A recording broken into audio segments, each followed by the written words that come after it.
Hello everybody, Bangerlin here with a list of different methods you can do to make some GP.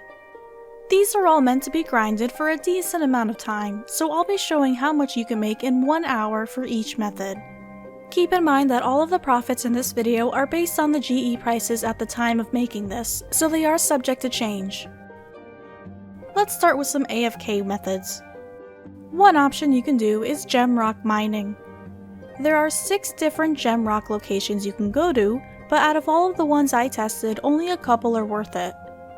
The best option you can mine is the precious gem rock in Shiloh Village to get emeralds, rubies, and diamonds.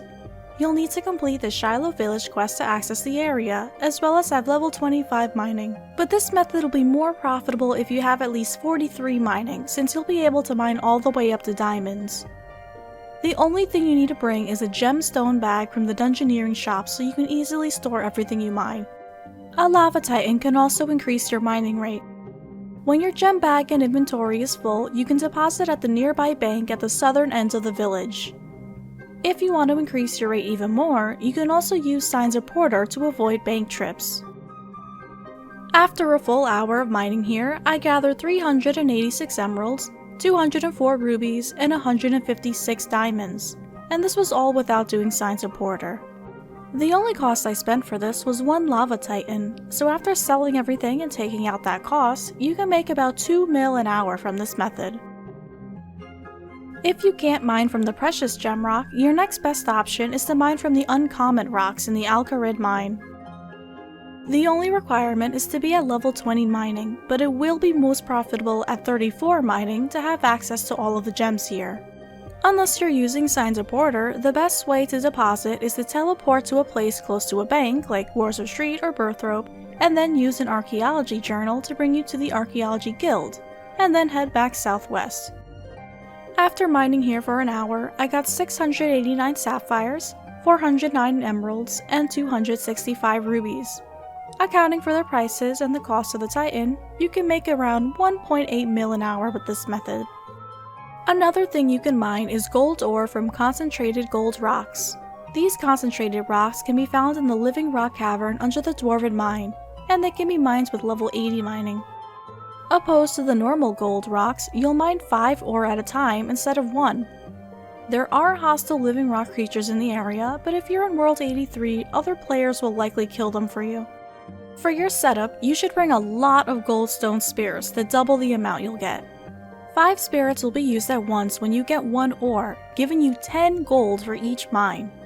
A golem outfit will increase your critical hit chance to get more gold per hour, as well as prevent the creatures from attacking you.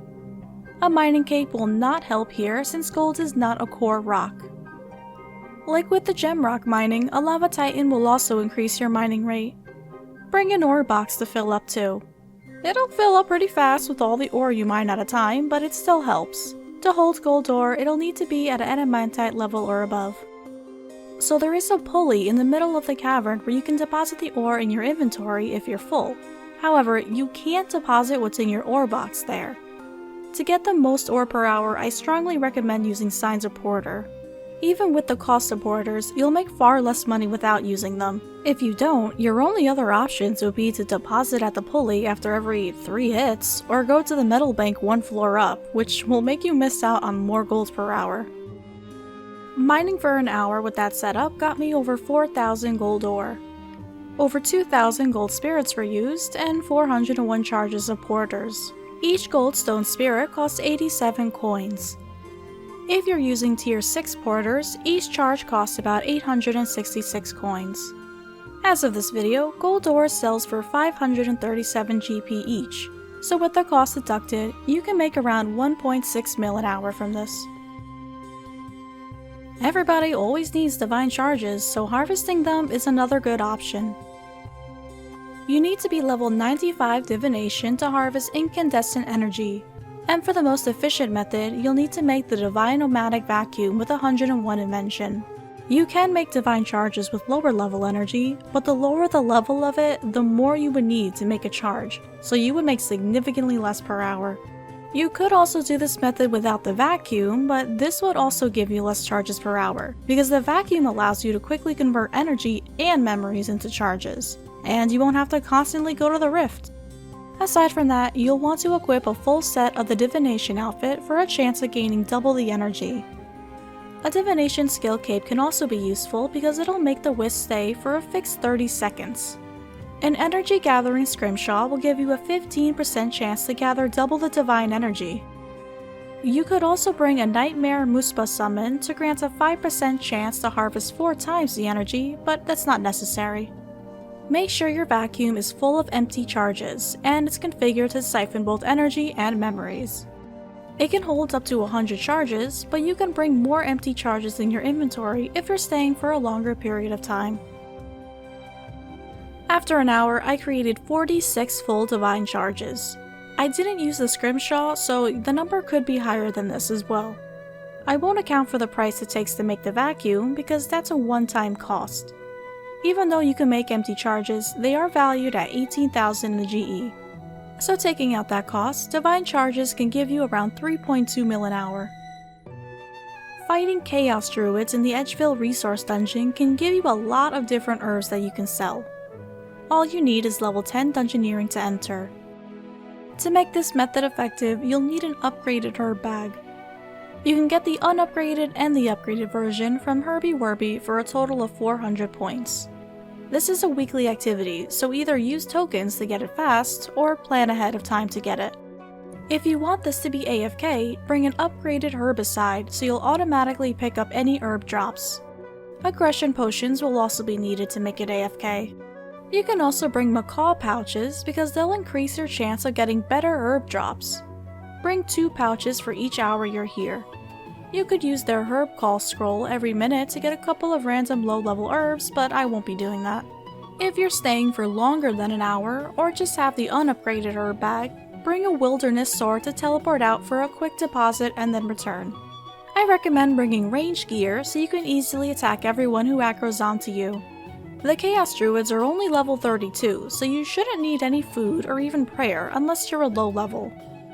The Resource Dungeon is in the northern area of the Edgeville Dungeon, but be very careful before passing through this gate. This small area here before the dungeon is in the wilderness, so make sure there's no one here before passing through to avoid getting PK'd. Once you're in, drink your potion, summon your macaw, and attack with Auto Retaliate on. These druids will also drop a lot of runes and mithril bolts, which can give you some profit as well, so pick those up if you want. With an upgraded herb bag, you should be able to last a full hour without needing to bank. So here are all of the herbs I got after that run, along with the runes, mithril bolts, and gems that I got. Those stone spirits on the bottom are from a looting perk I forgot I had, so I won't include those in my calculation.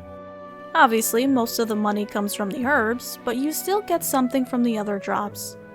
With the cost of the aggression potion and macaw pouches, you can make a profit of about 1 mil an hour. Alright, now let's get into some more active methods.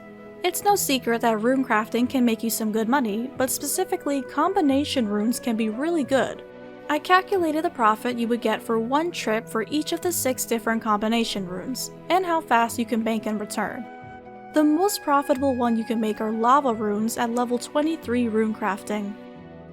Even though they sell for less than the other runes, you will craft significantly more per hour than the others simply because you can teleport almost directly to the fire altar for faster runs. Grab all of the rune crafting pouches you have to fill them with pure essence. You'll want a Beast of Burden that holds essence too. I recommend getting a pouch protector relic so you don't have to worry about your pouches degrading. Wear a binding necklace to give you a 100% success chance when making combination runes. Without it, you have a chance of failing and wasting time. I would have at least 8 fully charged necklaces in your bank for every hour you do. You'll need 15 to 20 fully charged rings of dueling in your bank for every hour you do, depending on how fast you are. This is a must for this method. Since you're going to the fire altar, bring earth runes. You only need to bring as many as however much essence you bring. To save an inventory space, wear a wicked hood that has a fire talisman imbued with it. You'll need this to get into the altar. To get the most profit, you'll want to be on the lunar spellbook so you can use magic imbue, but this requires 82 magic and completing lunar diplomacy. Normally, you would need to bring an Earth Talisman every trip to make lava runes, but this spell will remove that cost. Even though it takes fire, water, and astral runes to cast, it will ultimately be cheaper to use this spell if you use a steam battle staff and an equipped rune pouch. With the astral runes in your equipped pouch, you can hold an extra essence in your inventory. The price of that extra crafted lava rune would outweigh the cost of 2 astral runes used. If you don't have a rune pouch, or you can't use magic imbue, buying and bringing Earth Talismans wouldn't affect your hourly profit drastically. Use the Ring of Dueling so you can teleport to the Alcarid Duel Arena, which is just south of the Fire Altar. When you're at the altar, cast Magic Imbue, and then click on your Earth runes to use them on the altar. Be careful to not just click on the altar, or else you'll just make fire runes. Then tele out to a nearby bank and repeat. After an hour of rune crafting, I made over 7,200 runes. There are a lot of things you have to buy for this method, so with all of those costs accounted for, you can make around 5.5 mil an hour crafting lava runes. I personally made 117 trips, but you can definitely do more than that with things like double surge and power burst of acceleration. I also did not have access to the huge pouch at the time, so your profit could be double this if you're efficient enough. Onyx prices have been increasing lately, so going through the kiln is an efficient way to farm those. You'll need to complete the Elder Kiln quest before being able to do this. You should also have a minimum of level 70 combat stats, but I recommend being 80 plus with level 80 weapons and armor. If you can't afford tier 80 armor, you can either make an obsidian armor set for a total of 45% damage reduction, or wear tier 70 power armor to deal more damage. For faster runs, go through the kiln with a Ripper Demon and an aura that will increase your damage or accuracy, like Dark Magic or Reckless and so on. If it's your first time or you're struggling with food, you can bring a Beast of Burden with food instead, but it will lower your GP per hour.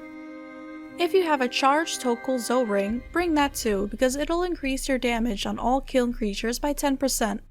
Use whatever combat style is your best, but at the very least bring a melee weapon to fight the Dills to crack their armor fast. This isn't a kiln guide, so I'm not going to break down the specifics, but be sure to bring super restores and enough food to get through the 37 waves and several Jad encounters. A weapon poison can help your DPS too. Once you defeat Haraken, make sure to choose to get the Onyx and not the Cape. It took an average of 35 minutes to complete each kiln run. Onyxes currently sell for about 4 mil each, so after subtracting the supply costs, you can earn about 7.8 mil in a little over an hour. This last method is a bit different from the others. You can get Codex pages from the Anachronia Agility course if you have 85 agility. While crossing through the obstacles, you have a chance of getting 1 to 3 Codex pages, and at least 10 upon fully completing the course. If you have something that gives at least tier 3 luck, like Luck of the Dwarves, it will increase your chance of getting more pages along the course. You can also get a free 25 pages by searching the lectern southeast of the Anachronia Lodestone. Even though you can't sell these pages, if you gather 750 of them, you can combine them at the lectern to make a tradable version of the Double Surge Codex, which sells for about 47 mil. To go through your laps as fast as possible, you'll want things like Bladed Dive, Double Surge, a mobile perk, and Power Bursts of Acceleration. When I ran this course, I only had Bladed Dive and mobile, so my time was unfortunately not optimal. I finished each lap around 8 minutes and got an average of 2 bonus pages per lap, in addition to the 10 at the end. So after an hour of doing this, I got 86 pages. You can finish your laps as fast as 6 minutes with an optimal setup and pathing, so it's possible to get even more than this. Even though you'd have to wait till you have all 750 pages before getting any profit, each page can be valued at about 65,000 each. So with my pace, you can make a pseudo 5.3 mil an hour. With a faster pace of 6 minutes per lap, you're looking at more of a 6.7 mil an hour rate, so it's a great long-term investment. Well, those are all the money-making grinds I have for now. There will be more money-making guides like this in the future, so make sure you subscribe so you don't miss them. If there's any methods you want to share, feel free to leave a comment or message on our Discord in the description.